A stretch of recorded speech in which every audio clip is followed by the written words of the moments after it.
Yo! What's up mga idol? So ngayon, another video at panibagong tatuan at panibagong kagwapuan na naman tayo mga idol. No? So ngayon, yung design na gagawin natin mga idol is syempre request ng ating client na muling nagbabalik, kung nakikita nyo yan, yung sa may balikat mga idol. So sa atin yan, napaka polyhealed na yan mga idol. So 2 weeks old na yon, yung basta yung dalawa.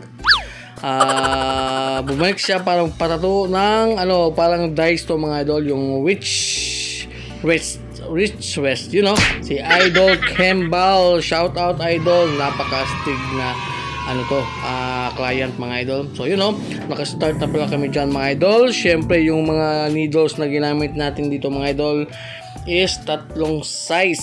So 3RL, 7RS at saka 11RM. So yan yung mga needles na ginamit natin dito mga idol. Syempre shout out pa din sa ating sponsor Big Wax Cartridges. So maraming salamat, no.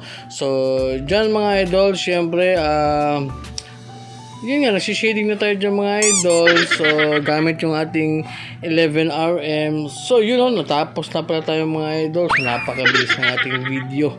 So after ng 2 hours and a half mga idol, so 2 oras at kalahati, so yan yung aming final result.